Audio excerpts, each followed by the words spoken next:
Dear students, अस्सलाम वालेकुम। मैं हूं Ehsanullah. Welcome to my YouTube channel. Dear viewers, हम 12 टेंसेस डिटेल के साथ पढ़ चुके हैं, तफसील के साथ, और फिर आखिर में एक ही सेंटेंस हम 12 टेंसेस में यूज़ कर चुके हैं और टेंसेस का समरी भी आपको दे चुके हैं। आपको ये भी बता चुके हैं कि किस टेंस में कौन सा हेल्पिंग वर्ब इस्तेमाल होता है, कौन सा वर्ब इस्तेमाल होता है। अब इस डिटेल को मुकम्मल करने के बाद हम जा रहे हैं active voice and passive voice की तरफ। लेकिन बाकायदा स्टार्ट लेने से पहले अगर आप मेरे यूट्यूब चैनल पर नए हैं तो चैनल सब्सक्राइब करें, बेल आइकन दबाएं, वीडियो आखिर तक देखें और अपने दोस्तों के साथ शेयर करें। तो अब हम शुरू करने जा रहे हैं active voice and passive voice. Active voice and passive voice, ठीक है जी। सबसे पहले आप समझने की कोशिश करें कि वॉइस है क्या। ये वॉइस जो उमूमन हम सुनते हैं, हम पढ़ते हैं कि एक्टिव वॉइस है और पैसिव वॉइस है, ये आखिर है क्या। इंशाल्लाह इसी लेक्चर में मैं इसका एक डिटेल इंट्रोडक्शन देने जा रहा हूँ। आपको एक्टिव वॉइस और पैसिव वॉइस की समझ जो है वो आ जाएगा इंशाल्लाह, और आप आसान तरीके से समझ जाएंगे। एक्टिव वॉइस और पैसिव वॉइस से पहले हम कोशिश कर रहे हैं कि आपको समझाए वॉइस।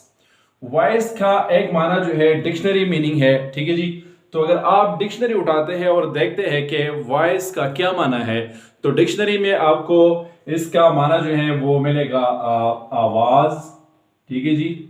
जब ये हमारे पास नाउन हो जाए, ठीक है जी।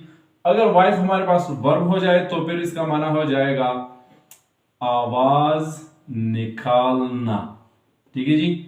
तो अगर आप डिक्शनरी उठाते हैं तो वॉइस जो है वो आपको ये मानी जो है ये मिलेंगे, आवाज या आवाज निकालना, ठीक है जी। Sound, voice.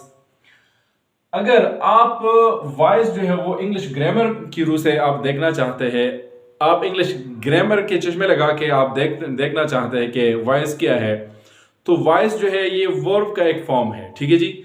वॉइस वर्ब का एक फॉर्म है, एक शक्ल है, एक सूरत है, जो हमें ये बताता है कि इस जुमले में सब्जेक्ट जो है ये डूअर ऑफ एन एक्शन है या रिसीवर ऑफ एन एक्शन है।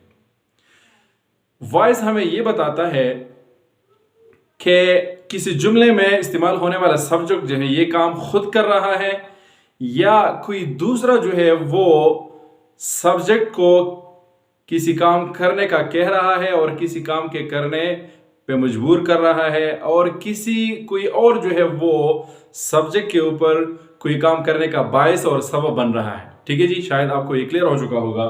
डिक्शनरी मीनिंग जो है वॉइस का है आवाज और आवाज निकालना। और अगर वॉइस हम इंग्लिश ग्रामर में देखें, ठीक है जी, इंग्लिश ग्रामर में अगर हम देखें, ठीक है जी, तो इंग्लिश ग्रामर में इसका माना है कि this is a form of a verb, this is a form of a verb.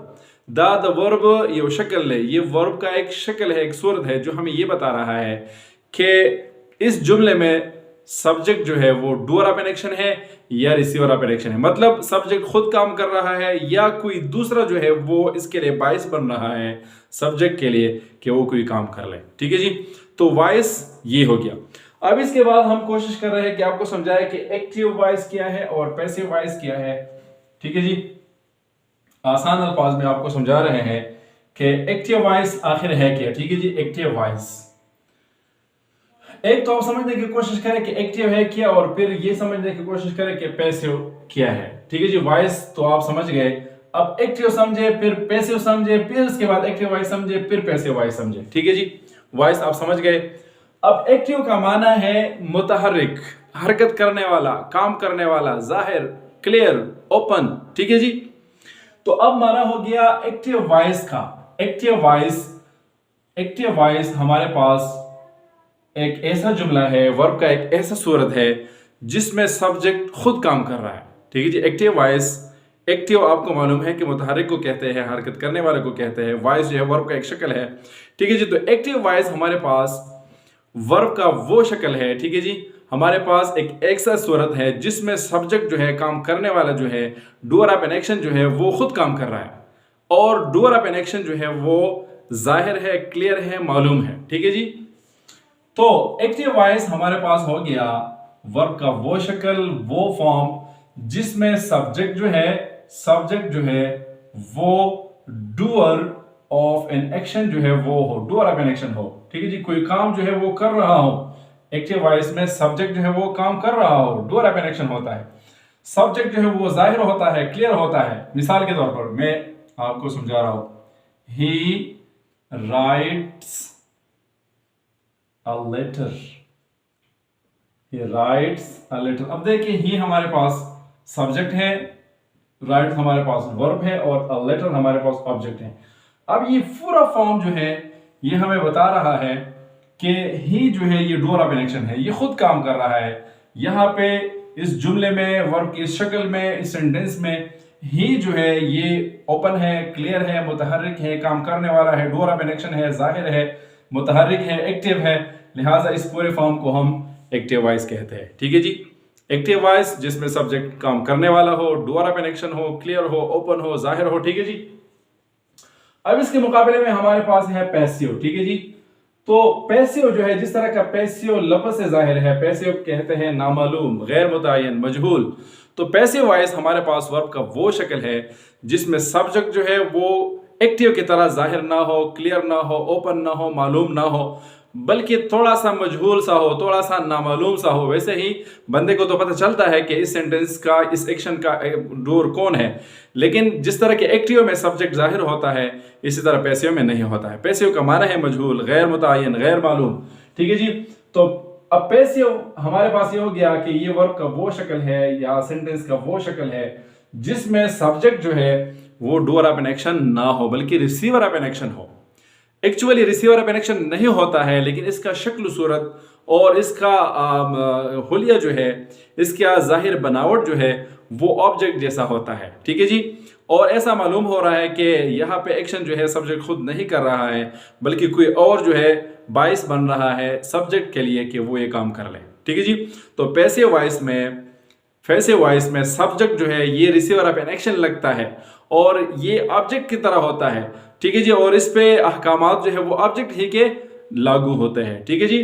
तो एक्टिव वॉइस में subject doer of an action होता है, पैसिव वॉइस में सब्जेक्ट जो है वो रिसीवर ऑफ एन एक्शन होता है और कोई दूसरा जो है वो सब्जेक्ट के लिए बाइस बन रहा है, सबब बन रहा है कि वो कुछ काम जो है वो कर ले, ठीक है जी। तो ये हमारे पास हो गया पैसिव वॉइस। अब ये जुमला आप देखिए पैसिव में, मिसाल के तौर पर मैं कह रहा हूं कि a letter is written by him, a letter is written by him। अब देखिए ये a letter हमारे पास क्या है, ऑब्जेक्ट है एक्टिव में। अब यहाँ पे ये सब्जेक्ट के मुकाम पे आ गया और written हमारे पास वर्ब है, him जो है ये ऑब्जेक्ट के मुकाम पे आ गया, ये एक्चुअली है ही यहाँ पे हमारे पास सब्जेक्ट है। अब पैसिव में ये चूंकि ऑब्जेक्ट के मुकाम पे चला गया, ये ऑब्जेक्ट का ओरिजिनल प्लेस है, ठीक है जी। तो ये ओरिजिनल प्लेस जो है ऑब्जेक्ट का इसी मुकाम पे आ गया हम, ठीक है जी। ही एक्चुअली जो कि एक्टिव में क्या है सब्जेक्ट है, अब ये आ गया और इसने जगह जो है पकड़ लिया ऑब्जेक्ट का, लिहाजा इसने शक्ल शबाहत जो है, होलिया जो है ये ऑब्जेक्ट का अपनाया। अब आप देखें हम, आपको हमेशा ऑब्जेक्ट प्रोनाउन ही मिलेगा, ठीक है जी। अब एक्चुअली ये इसी जुमले में क्या है, सब्जेक्ट है, लेकिन ये पैसिव में चूंकि ऑब्जेक्ट के मुकाम पे आ गया लिहाजा इस पे तमाम अहकामात जो है ऑब्जेक्ट के लागू हो गए। अब इसने शुक्ल शबाहत, इसने यूनिफॉर्म पहन लिया ऑब्जेक्ट का, ठीक है जी। तो इसको हम इस जुमले में actually receiver of an action कह सकते हैं, ठीक है जी। तो एक्टिव में सब्जेक्ट जो है वो डूअर ऑफ एन एक्शन होता है, पैसिव वॉइस में जो है सब्जेक्ट जो है वो रिसीवर ऑफ एन एक्शन जो है वो होता है और कोई काम करने का बायस जो है वो बन रहा है, ठीक है जी। अब एक दूसरा वजाहत इसका ये भी हो सकता है कि एक्टिव वॉइस में SVO वाला फार्मूला जो है वो होता है SVO, ठीक है जी, सब्जेक्ट, वर्ब और ऑब्जेक्ट। अगर कोई जुमला जो है वो इस स्ट्रक्चर पे है, सब्जेक्ट है, फिर वर्ब है, फिर ऑब्जेक्ट है, जिस तरह के ये है, सब्जेक्ट है, वर्ब है, फिर ऑब्जेक्ट, तो इसको हम कहते हैं एक्टिव वॉइस, ठीक है जी।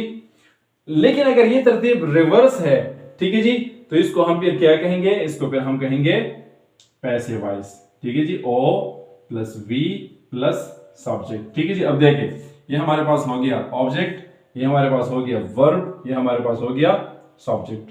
इसी जुमले में आप देखिए, ठीक है जी, इसी जुमले में आप देखिए ये हमारे पास है सब्जेक्ट, ये हमारे पास है वर्ब और ये हमारे पास है ऑब्जेक्ट। ठीक है जी। तो SVO, अगर जुमला SVO स्ट्रक्चर पे है तो ये हमारे पास एक्टिव में है। ठीक है जी। हर वो जुमला जो SVO स्ट्रक्चर पे हो तो वो एक्टिव वॉइस होगा। हर वो जुमला जो ये फार्मूला रिवर्स करके OVS ये हो जाए, ठीक है जी, ताकि ऑब्जेक्ट यहाँ पे आ जाए, फिर वर्ब फिर सब्जेक्ट, तो इसको हम कहेंगे पैसिव वॉइस। मुख्तसर खुलासा दाशो पे पुख्तू की छे वॉइस हम सर द वर्ब यो शक्ल है। ठीक है जी। वॉइस द वॉइस लफ्जी माना दा आवाज और आवाज विस्तल डिक्शनरी माना। ठीक है जी। प ग्रामर की वॉइस चिकम देनो दा वर्ब यो शक्ल ले चमुक तदाखी चेयर सब्जेक्ट डोरा कनेक्शन दे या रिसीवर कनेक्शन दे। ठीक है जी। वॉइस तासो पेजन दो एक्टिव हकारत वही मुतहरिक तो ठीक है जी। तो जुमले हर हाँ शक्ल हर हाँ फॉर्म छिपारे की सब्जेक्ट एक्टिव ही सब्जेक्ट खारई और सब्जेक्ट डोरा कनेक्शन ही आगे तो मुंगो एक्टिव वॉइस पैसिव वॉइस की सब्जेक्ट शिकम दे संगे चीज़ पैसिव लफ्ज़ ना खारा दा पैसिव शिकम दे ना मालूम ना मालूम तो वही मजहूल तो वही पट तो वही डुब तो वही तो चिकला जमुन सरा पे जुमला की सब्जेक्ट सही मजहूल गैर मुतय्यन। ठीक है जी। नो आगे तो मंगे सवायु पैसिव वॉइस। ठीक है जी।